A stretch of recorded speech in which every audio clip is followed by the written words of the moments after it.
Ok, en 3, 2, 1. El contexto que marca el proceso de participación o involucramiento de los papás en la educación de sus hijos e hijas, especialmente en los primeros grados, está caracterizado por varios aspectos importantes que determinan cómo estos padres participan. Por ejemplo, una de las características que más resalta en el contexto es el analfabetismo, que caracteriza a cerca de un 13% de la población nacional. Y es importante agregar que el analfabetismo es mayor en la medida en que se incrementa la edad del padre o, si se prefiere, también de la madre. ¿Qué significa eso? Que los papás más jóvenes tendrán mayores oportunidades, por lo menos en principio, de apoyar a sus hijos e hijas que los papás de mayor edad.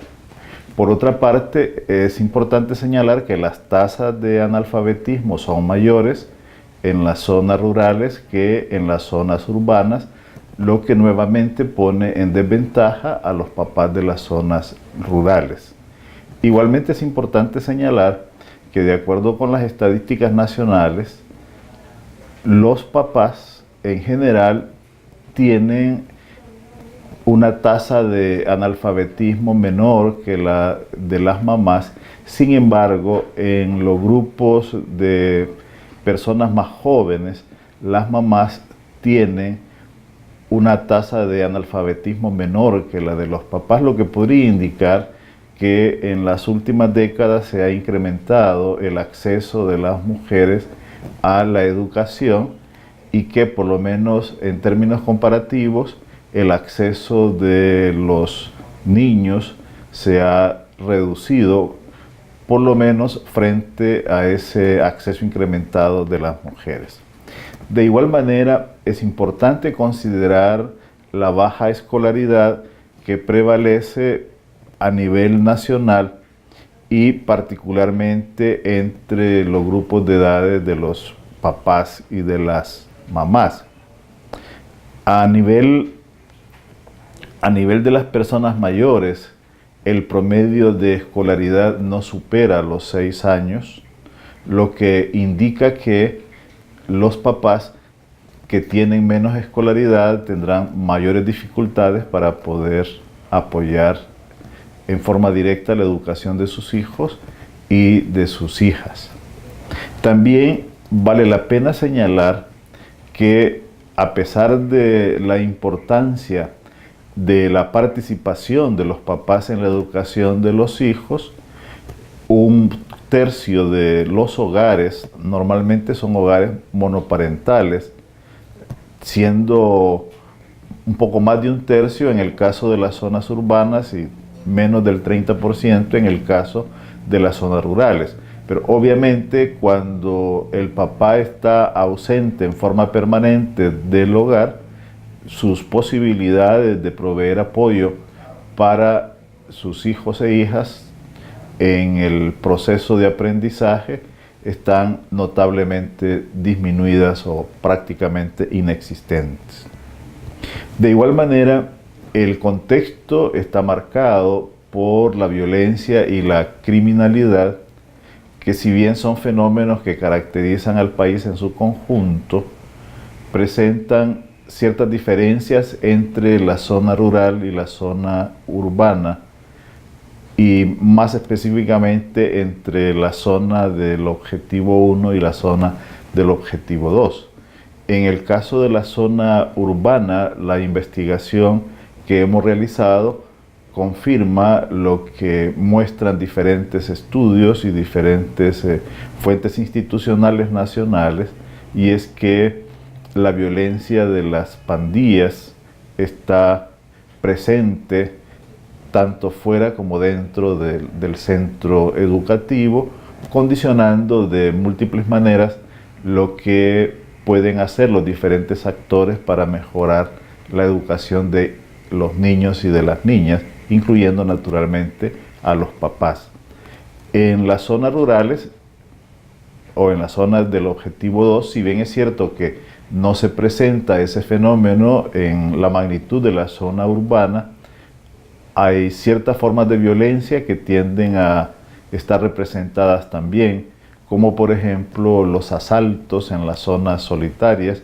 que a veces afectan también a los niños y a las niñas que tienen que desplazarse desde su comunidad hacia comunidades mayores o hacia ciudades cercanas para mejorar su acceso a los niveles superiores de la educación. Porque como sabemos, es bastante frecuente que en muchas comunidades apenas hay escuelas con 6 grados, de manera que niños y niñas, para tener acceso al tercer ciclo, tienen que desplazarse fuera de esas comunidades. Otro fenómeno interesante que está perfectamente documentado en las estadísticas nacionales, pero que apareció con cierta recurrencia durante la investigación, es el fenómeno de la migración internacional, que tiene múltiples implicaciones para la participación de los papás y de las mamás. Por ejemplo, desde la perspectiva de la presencia de los papás, ocurre que en muchos hogares las mamás viven solas porque los papás han emigrado hacia Estados Unidos y en menor grado hacia España. Pero también ocurre el fenómeno inverso, esto es que algunos papás están solos con sus hijos y con sus hijas porque las mamás han emigrado por razones económico-laborales hacia Estados Unidos o hacia España. La otra implicación interesante de este fenómeno es que en algunas zonas, especialmente zonas del DO1, la migración familiar, ya no solo la migración de uno de los papás o de los padres, tiende a disminuir la matrícula en esos centros educativos. En algunos centros educativos se habló de una reducción del orden del 50% de la matrícula en los últimos 2 años, justamente como resultado de procesos migratorios familiares. Y otro fenómeno igualmente importante e igualmente documentado en las estadísticas nacionales es la persistencia del trabajo infantil, que como sabemos tiende a provocar deserción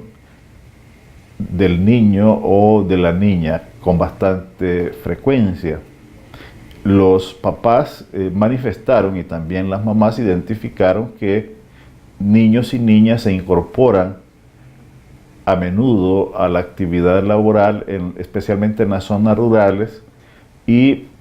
particularmente en las zonas de café. No necesariamente porque los papás sean productores de café, sino porque se desplazan durante la época de la cosecha a trabajar en la recolección del café, actividad que por lo general es una de las principales actividades generadoras de ingreso monetario. Eso en lo que se refiere al contexto. Este contexto entonces marca en gran medida o determina en gran medida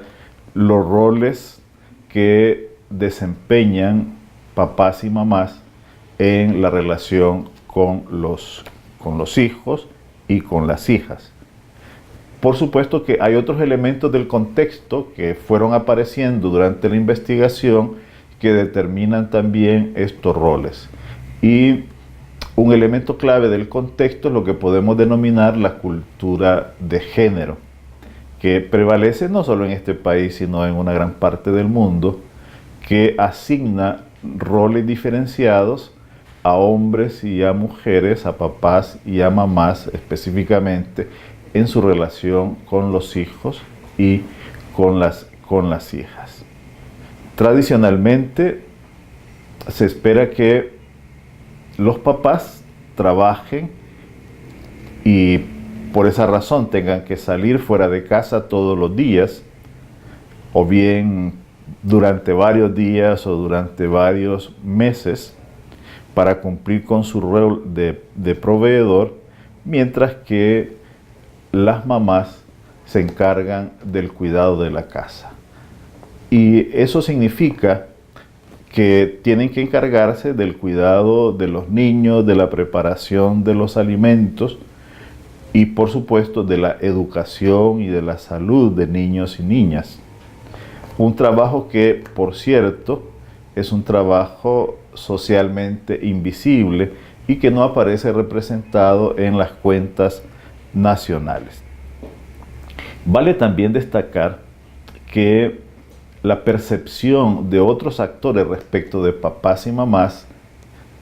es equivalente a la autopercepción que tienen ambos, porque desde la escuela se percibe al papá y a la mamá como meros proveedores de apoyo laboral, generalmente en trabajo manual. Los papás son percibidos como personas que pueden apoyar en la construcción de un aula, en la pintura de la escuela, entre otras actividades, mientras que las mamás con frecuencia son percibidas simplemente como las proveedoras de la merienda y por supuesto como las personas que se acercan al centro educativo durante el periodo de matrícula y también que van a interesarse por la marcha de la educación del niño o de la niña. De manera que este es un elemento muy importante porque, adelantándonos un poco a las recomendaciones, para poder incentivar la participación de los papás en el acto de aprendizaje de hijos e hijas, es muy relevante cambiar esa percepción colectiva acerca de lo que hacen los papás y las mamás.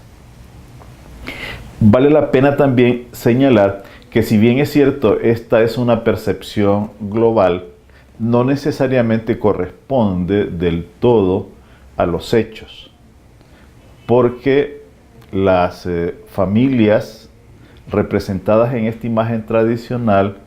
no necesariamente existen en todos los lugares y no existen con las características que tendemos a imaginarlas. Por ejemplo, recordemos que un tercio de los hogares tienden a ser hogares monoparentales y por lo tanto la familia típica, la familia que tenemos en la mente de papá, mamá e hijos no existe. Por otro lado, también el proceso de urbanización tiende a incorporar a la mujer con mayor facilidad al mercado de trabajo y cada vez es más frecuente que papás y mamás estén involucrados en el trabajo fuera de casa. Y lo que es aún más interesante es que a pesar de que las mujeres estén fuera de casa por razones de trabajo, no necesariamente eso implica que dejan de cumplir con los roles que les asigna la sociedad en cuanto al cuidado de los hijos y de las hijas. Vale también la pena comentar cuál es la percepción que tienen los papás y percepción que en algunos casos es apoyada por las mamás y por entrevistas también realizadas con directoras y directores acerca de su propia participación en los procesos de aprendizaje de los niños y de las niñas. Creo que podemos hablar de una suerte de pirámide de la participación o del involucramiento de los papás en la educación de niños y niñas. En la base de esa pirámide nosotros encontramos como una responsabilidad importante, como una actividad importante, el asegurar que los niños vayan a la escuela. Y eso implica, entre otras cosas, que tengan los materiales necesarios para asistir a la escuela, lo que comúnmente llamamos los útiles escolares, más los uniformes. Pero también asegurar que se levanten temprano, que lleguen temprano a la escuela, es decir, que sean puntuales. No estoy afirmando que la mayor parte de los papás participen de esta manera, ¿ya? Porque ya sabemos que son las mamás quienes llevan la mayor carga del proceso educativo, pero hay un pequeño grupo de papás que efectivamente se involucran de esa manera. Un segundo escalón en esa pirámide de la participación de los papás, que tiene un mayor nivel de complejidad, es el asegurar que los niños hagan las tareas.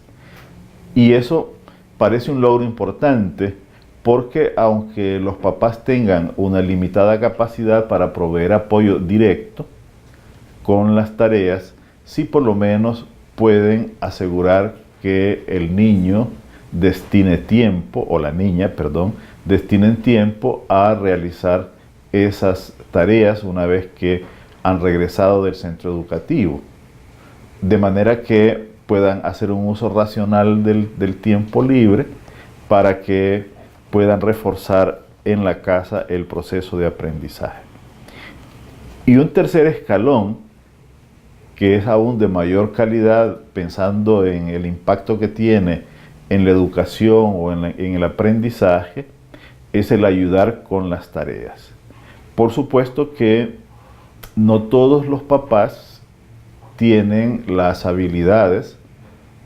por esas características del contexto que hemos mencionado de analfabetismo y baja escolaridad, para apoyar a niños y niñas. Por ejemplo, algunos papás manifestaron que debido a su bajo nivel educativo, ellos apenas pueden apoyar a sus hijos e hijas cuando están en los primeros grados, en primero y segundo grado, pero a partir del tercer grado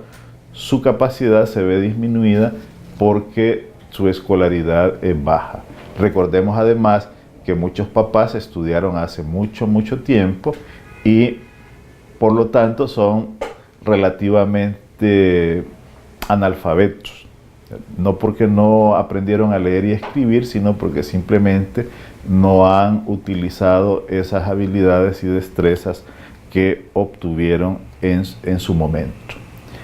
También es importante mostrar que los papás de las zonas urbanas, como según las estadísticas y según su propia declaración, tienen un nivel de escolaridad mayor, tienen a su vez una mayor capacidad de apoyar a los hijos. Sin embargo, en las zonas rurales y también en las zonas urbanas con baja escolaridad, los papás, cuando no pueden proveer apoyo directo con la realización de las tareas, acuden a los recursos humanos capacitados que existen bien dentro del hogar o bien dentro de la comunidad. En los hogares a veces hay un hermano o una hermana que tal vez tiene más escolaridad, o bien algún hijo que tiene estudios más avanzados, y si no, siempre dentro de la comunidad hay personas que han finalizado su educación secundaria y se convierten en una oportunidad para que los papás puedan consultar. En última instancia, también los papás pueden acudir a un centro de servicios de internet que existen generalmente en las cabeceras municipales y obtener algún apoyo adicional. Y finalmente, en la parte más elevada de la pirámide, encontramos que algunos papás pueden ayudar con el desarrollo de las habilidades para la lectoescritura. Aquí, como se sabe, hay también algunas barreras más allá del analfabetismo o la baja escolaridad. Probablemente una de las mayores barreras es el limitado acceso a textos